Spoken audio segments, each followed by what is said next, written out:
વિદ્યાર્થી મિત્રો, જય સ્વામિનારાયણ. ધોરણ 6 વિષય વિજ્ઞાન.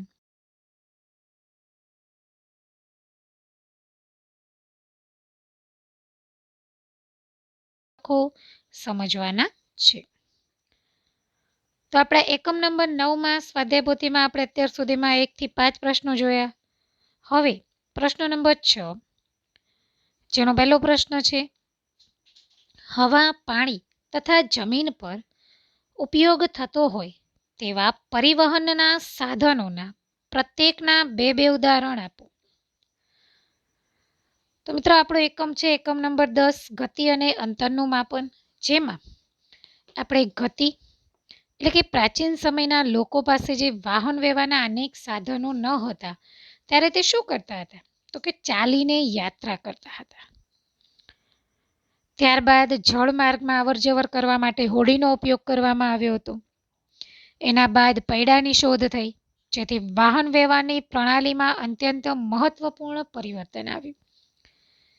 આગળ વાત કરીએ તો કે પૈડાથી ચાલતા વાહનો ખેંચવા માટે પશુઓનો ઉપયોગ કર્યો. માણસે ધીમે ધીમે વરાળ યંત્રની શોધ કરી અને નવા જ શક્તિનો સમાવેશ થયો, જે કે વરાળ યંત્ર શોધથી એક નવો જ શક્તિ સ્ત્રોતનો સમાવેશ થયો.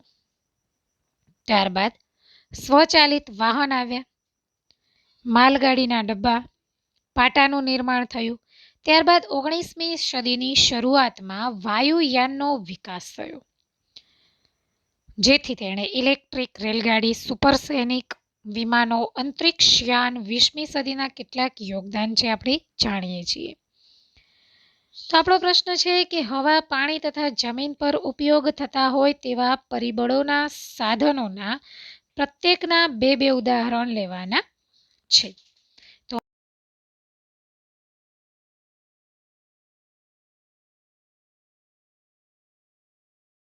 તો ઉપયોગમાં આવતા પરિવહનના સાધનો. હવા, તો હવામાં જે ઉપયોગમાં હોય તે કયા છે? તો વિમાન અને હેલિકોપ્ટર. વિમાન અને હેલિકોપ્ટર. બીજું છે પાણી પર ઉપયોગમાં આવતા પરિવહનના સાધનો. તો પાણીમાં ચાલતા હોય તેવા હોડી, વહાણ, સ્ટીમર વગેરે. ત્રીજું છે જમીન પર ઉપયોગમાં થતા હોય તેવા પરિવહન. પરિવહન એટલે એક જગ્યાએથી બીજી જગ્યાએ જવું. તેના સાધનોના નામ આપો. તો બસ, ટ્રેન, મોટર, સ્કૂટર, તમે કોઈ પણ લઈ શકો છો. બરાબર. ફરી એકવાર, હવા, પાણી તથા જમીન પર ઉપયોગ કરવામાં આવતા પરિવહનના સાધનોના ઉદાહરણ. એક જગ્યાએથી બીજી જગ્યાએ આપણે જવું છે, તો એમાં પહેલું હવા ઉપર લઈએ તો હવા પર ઉપયોગમાં આવતા હોય તેવા સાધન કયા? તો વિમાન, હેલિકોપ્ટર વગેરે. બરાબર. બીજું છે પાણી પર ઉપયોગમાં આવતા હોય તેવા પરિવહનના સાધનો, હોડી, વહાણ, સ્ટીમર વગેરે. હવે જમીન પર ઉપયોગમાં આવતા હોય પરિવહનના સાધનોના નામ. તો બસ, ટ્રેન અને મોટર. તો આપણે સમજ્યા. હવે છે પ્રશ્ન નંબર 2, પગ અથવા આગળ છે પ્રશ્ન નંબર 2, પગ અથવા પગલાંનો ઉપયોગ લંબાઈના એકમ માત્રાના સ્વરૂપે કેમ કરવામાં આવતો નથી? પગ અથવા પગલાંનો ઉપયોગ લંબાઈના એકમ માત્રાના સ્વરૂપે કેમ કરવામાં આવતો નથી? તો મિત્રો, પગ અને પગલાંનો જે ઉપયોગ લંબાઈના એકમ માત્રાના સ્વરૂપમાં કેમ નથી કરાતો? કારણ કે દરેક જણ એટલે કે દરેક જણના પગ અથવા પગની લંબાઈ કેવી હોય? તો જુદી જુદી હોય છે. માણસ જુદો જુદો તો પગની લંબાઈ જુદી જુદી, તો એ સરખું માપ આવતું નથી, માટે નથી કરતા. તો આપણે લખવાનું છે, પગ અથવા પગલાંનો ઉપયોગ લંબાઈના એકમ માત્રાના સ્વરૂપે કરવામાં આવતો નથી, કારણ કે દરેક જણના પગ અથવા પગલાંની લંબાઈ જુદી જુદી હોય છે. જ્યારે જુદા જુદા માણસો દ્વારા, વ્યક્તિ દ્વારા તેના પગ અથવા પગલાંની લંબાઈ માપતા પરિણામો દરેક વખતે ભિન્ન મળે છે. તેથી આપણે માપનના એવા એકમોની આવશ્યકતા છે જે SI યુનિટ છે આ બધા માટે સમાન છે. કયો છે યુનિટ? SI યુનિટ, જે બધા માટે સમાન છે. ફરી એકવાર, પગ અથવા પગલાંનો ઉપયોગ લંબાઈના એકમ માત્રના સ્વરૂપે કરવામાં આવતો નથી, કારણ કે દરેક જણના પગ અથવા પગલાંની લંબાઈ જુદી જુદી હોય છે.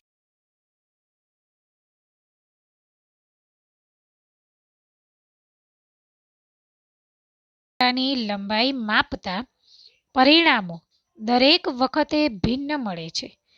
તેથી આપણે માપનના એવા એકમોની આવશ્યકતા છે જે SI યુનિટ છે બધા માટે સમાન છે. એટલે જ આપણે પગ અથવા પગલાંનો ઉપયોગ એ લંબાઈના એકમ માત્રમાં કરવામાં આવતો નથી, કારણ કે દરેકના પગ સરખા હોતા નથી.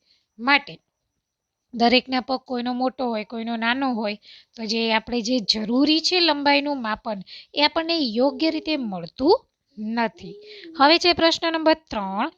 એક વ્યક્તિની ઊંચાઈ 1.65 મીટર છે. એક વ્યક્તિની ઊંચાઈ 1.65 મીટર છે. તેની સેન્ટીમીટર તથા કિલોમીટરમાં દર્શાવો. હવે આપણે દાખલો છે જે આપણે ગણવાનો છે કે કોઈ એક વ્યક્તિની ઊંચાઈ છે જે 1.65 મીટર છે, તેને સેન્ટીમીટર તથા મિલીમીટરમાં દર્શાવવાનું છે. તો પહેલાં શોધીએ આપણે સેન્ટીમીટર. તો 1 મીટર બરાબર 100 સેન્ટીમીટર.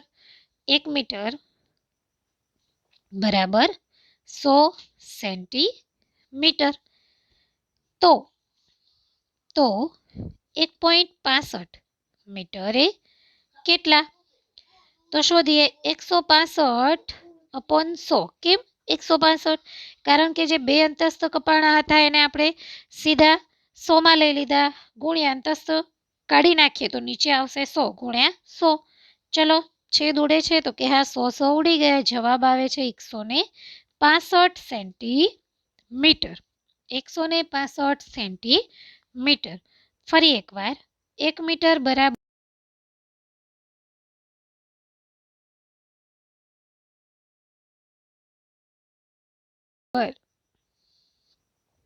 1 મીટર બરાબર 100 સેન્ટીમીટર. તો 1.65 મીટર બરાબર કેટલા? તો હવે દાખલો જોઈએ. તો કે પોઈન્ટ કાઢી નાખો તો નીચે આવશે છેદમાં 100. તો 165 ભાગ્યા 100 ગુણ્યા 100. 100 સેન્ટીમીટર છે ને? ચલો 100 ઉડી ગયા. જવાબ આવે છે 165 સેન્ટીમીટર. તમારે સ્વાધ્યાય પોથીમાં આ જ રીતે વચ્ચે આ ભાગ પાડીને બે બાજુ દાખલા ગણવાના રહેશે. ચલો બીજો જોઈએ આપણે. તો પહેલાં આપણે સેન્ટીમીટર શોધ્યું, હવે આપણે મિલીમીટર શોધવાનો છે કે મિલીમીટરમાં દર્શાવો. તો એને શોધીએ.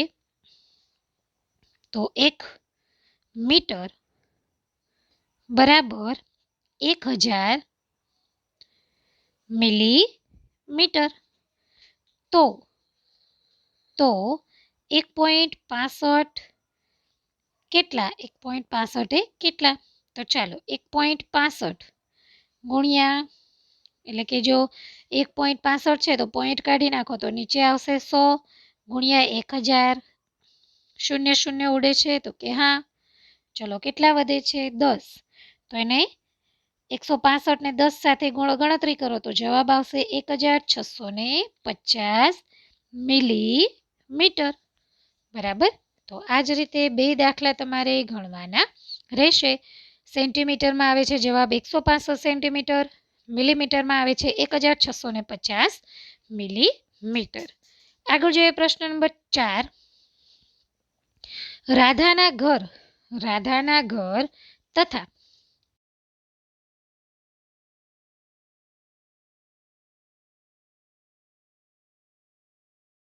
દર્શાવો.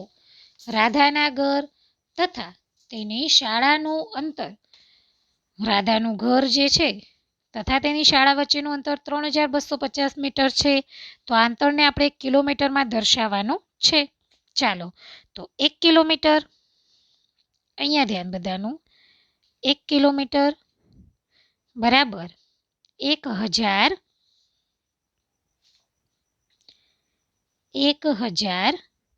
મીટર.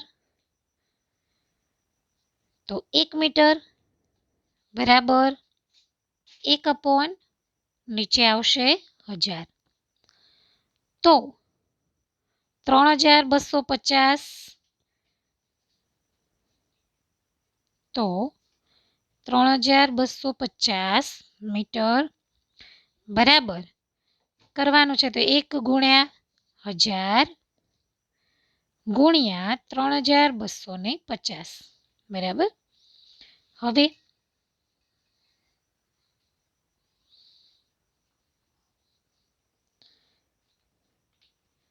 1000 ગુણ્યા 3250 છેદ ઉડતા હોય તો ઉડાડવાના છે તો શૂન્ય ઉડે છે. કેટલા વધે છે મિત્રો? તો કે 3000 એટલે કે ત્રણે તમે 325 ને એક સાથે ગુણો તો કે 325 ભાગ્યા 100. ચલો 2 અંતસ્થ કાપવાના છે તો કે હા. તો જવાબ આવશે 3.25. કેટલું આવશે? 3.25 કિલોમીટર એટલે કે 3.25 કિલોમીટર અંતર દર્શાવે છે. તમારે આ જ રીતે તમારી સ્વાધ્યાય પોથીમાં મારી સાથે સાથે તમારે દાખલા ગણવાના રહેશે.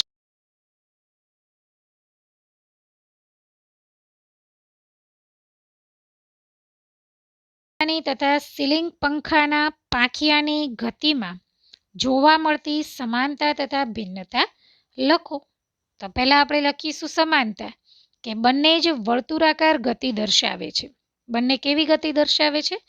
વર્તુળાકાર. કોઈ ચાલતી સાયકલ હોય કે પછી સીલિંગ પંખાના પાંખિયા હોય તો બંને કેવી ગતિ દર્શાવે છે? વર્તુળાકાર ગતિ દર્શાવે છે.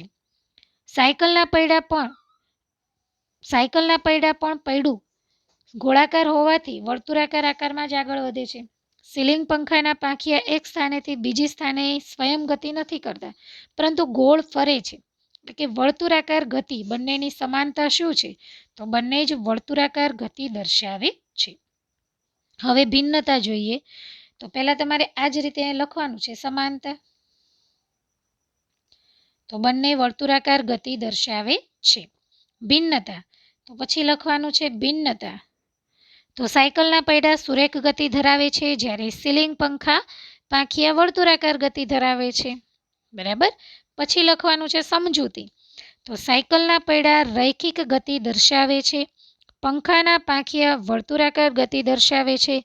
પંખાના પાંખિયા એક બિંદુ પર બેસાડેલા હોય છે. આગળ જોઈએ પ્રશ્ન નંબર 6. તમે અંતર માપવા માટે સ્થિતિસ્થાપક રબર પટ્ટીનો ઉપયોગ શા માટે નથી કરતા? જો તમે કોઈ અંતરનું માપ સ્થિતિસ્થાપક રબર પટ્ટીથી માપ્યું હોય ત્યારે કોઈ બીજાને જણાવવામાં આવતી સમસ્યામાંથી કેટલીક સમસ્યા લખો. તો એમાં લખીશું આપણે જો આપણે અંતર માપવા સ્થિતિસ્થાપક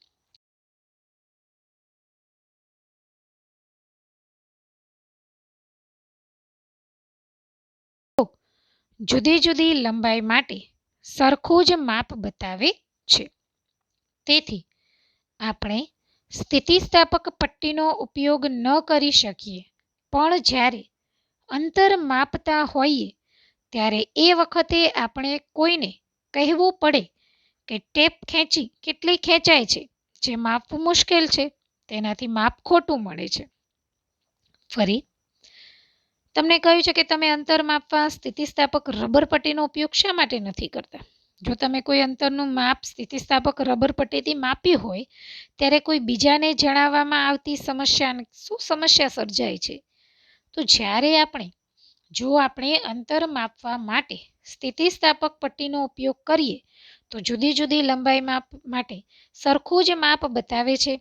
તેથી આપણે સ્થિતિસ્થાપક પટ્ટીનો ઉપયોગ ન કરી શકીએ પણ જ્યારે અંતર માપતા હોઈએ ત્યારે એ વખતે આપણે કોઈને કહેવું પડે કે ટેપ કેટલી ખેંચાય છે જે માપવું મુશ્કેલ છે.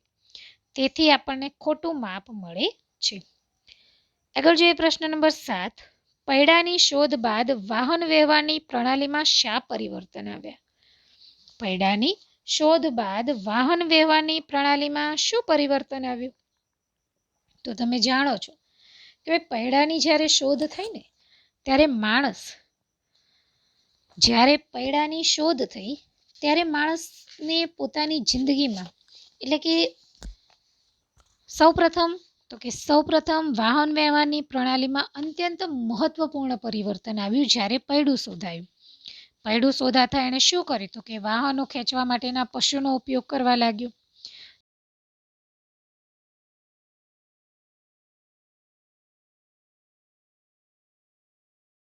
માણસ એક જગ્યાએથી બીજી જગ્યાએ જે ચાલીને જતો હતો તો એના ઉપર એને એક પ્રતિબંધ આવ્યો અને પોતે એક જગ્યાએથી બીજી જગ્યાએ જવા માટે વાહનનો ઉપયોગ કરવા લાગ્યો. તો એમાં લખીશું કે પૈડાથી ચાલતા વાહનો. પૈડાની શોધ બાદ વાહન વ્યવહારની પ્રણાલીમાં શું પરિવર્તન આવ્યું?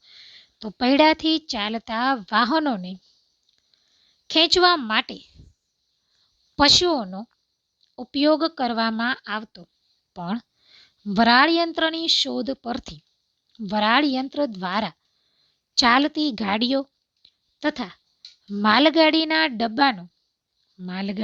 ડબ્બાઓ માટે રેલવેના પાટાનું નિર્માણ કરવામાં આવ્યું. પ્રણાલીમાં શું પરિવર્તન આવ્યું? તો પૈડાથી ચાલતા વાહનોને ખેંચવા માટે પશુઓનો ઉપયોગ કરવામાં આવતો, પણ વરાળ યંત્રની શોધ પરથી વરાળ યંત્ર તો ચાલુ કર્યું પણ એના દ્વારા શું જરૂર પડી તો કે ચાલતી ગાડીઓ તથા માલગાડીના ડબ્બાઓ માટે રેલવેના પાટાનું નિર્માણ કરવામાં આવ્યું. હવે છે છેલ્લો પ્રશ્ન નંબર 8. કઈ રીતે કહી શકાય કે સિલાઈ મશીનની સોય આવર્ત ગતિ કરે છે? સિલાઈ મશીનની જે સોય છે આવર્ત ગતિ કરે છે, એક જગ્યાએથી ફરી પાછી એ ગતિ ચાલુ જ રહે છે. તો કે મિત્રો એમાં લખીશું સિલાઈ મશીન તે પોતાની જગ્યા પર જ રહે છે જ્યારે તેનું પૈડું વર્તુળાકાર ગતિમાં હોય છે. તેમાં એક સોય હોય છે જે જ્યાં સુધી પૈડું ફરે છે ત્યાં સુધી નિરંતર ઉપર નીચે ગતિ કરતી રહે છે. આમ અહીં સોય આવર્ત